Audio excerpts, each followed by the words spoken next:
छायोपशमिक भाव में 6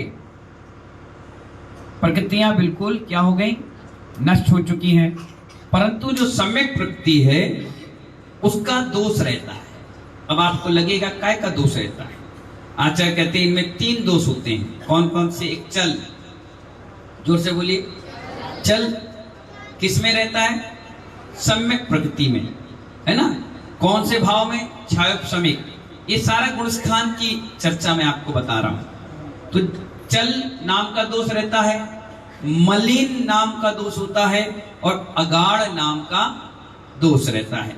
जैसे बूढ़ा आदमी है और वो लाठी का सहारा लेकर चल रहा है, बीच बीच में लाठी लेकर के भी हिलता है, कपता है। अब आचार्य कितना बड़ा उदाहरण दे रहे हैं, फिर भी थोड़ा हिल हिल कर चलता है। ऐसे ही जीव धर्म का सहारा लेते हुए मन में कभी कभी शंका कर लेता है। क्या कर लेता है? मन में शंका कर लेता है, ये सच है कि ये झूठ है। क्या कह लेता है? ये सच है कि झूठ है। एक व्यक्ति कह रहा है कि पंचगणाक तो बेकार है। क्या कह रहा है? ये पंचगणाक बेकार है। सौदर में मेन होता है, ईशान बेकार होता है। कुबेर ठीक होता है, ब्रह्म इंद्र बेकार होता है। माता पिता सही होते हैं, आहार दान दाता बेकार होता है।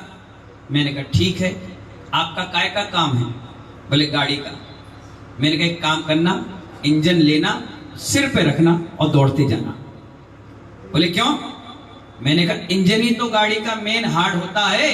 चक्का क्या है, स्टीयरिंग क्या है, ब्रेकर क्या है, क्लच क्या है, ये गियर क्या है, सीट क्या है, एसी क्या है, सब सहयोग करते हैं तब जाकर गाड़ी चलती है कि अकेले चलती है। वो मूर्ख इंसान है जो ऐसी बातें करता है, खुद करना नहीं और दूसरों को करना देना नहीं। इससे ये पता चलता है कि तेरा कितना बड़ा दुर्भाग्य साथ तेरे चल रहा है। और ये याद रखना, जो व्यक्ति दुर्भाग्यशाली है, अगर उसकी मोटरसाइकिल में बैठोगे तो खुद भी एक्सीडेंट होगा, खुद के पैर तोड़ाएगा, तुम्हारे खुद तोड़ेगा। इसीलिए ना डूबते नौआ में कभी सवारी नहीं करना चाहिए, वो खुद डूबेगा और तुम्हें ले डूबेगा। इसलिए उगते सूरज को हमेशा नमस्कार किया, डूबते सूरज को कोई नमस्कार नहीं करता। इसमें स्पष्ट आ गया, वो व्यक्ति मन में मलिन भाव लाएगा, चल भाव लाएगा, मनील भाव लाएगा और अपने उधेड़ बुन में लगे रहेगा और थोड़ा थोड़ा असंकित रहेगा, होगा कि नहीं होगा, करूं कि नहीं करूं, अरे यार सब झूठा है, बेकार है, कुछ होना धाना नहीं है। ऐसे विचार जिनके आ रहे हैं वो चल दोष कहलाते हैं। कौन सा दोष कहलाता है? चल दोष कहलाता है। फिर कभी कभी मलिन परिणाम भी हो जाते हैं, रोने लग जाएगा, द्रव देने के बाद सोचेगा अरे यार क्यों दे दिया, बोली लेने के बाद दे नहीं पाएगा, बोला अरे यार बेकार फंस गए। तो ऐसे लोग अपने मन खराब करते हैं, खुद भी नहीं करते, दूसरों को करने नहीं देते, ऐसे मलिन परिणाम होते हैं। और अगाढ़ यानी श्रद्धा तो है, यानी ये सत्य है, मेरी आत्मा शाश्वत है, ये तत्व सत्य है, ये मोक्ष तत्व सत्य है, और इस प्रकार की दृढ़ विश्वास रखता है, श्रद्धा रखता है महानुभाव। ऐसी श्रद्धा उसकी 66 सागर तक जाती है और कभी कभी उसकी श्रद्धा टूटती भी है। तो इस प्रकार से और छायोपशमिक भाव उसका कंटिन्यू चलता रहता है। जिसके भाव ऐसे बन रहे हैं, समझ जाओ उसके कैसे भाव है, छायोपशमिक भाव है। और आगे बताते हैं छायिक भाव। ये छायिक भाव किसके होते हैं?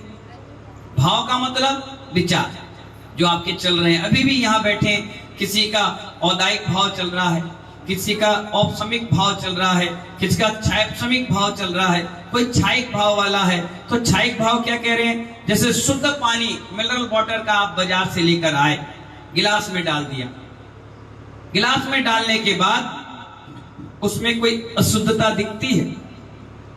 एक कण भी नहीं दिखेगा। तो आचार्य कहते हैं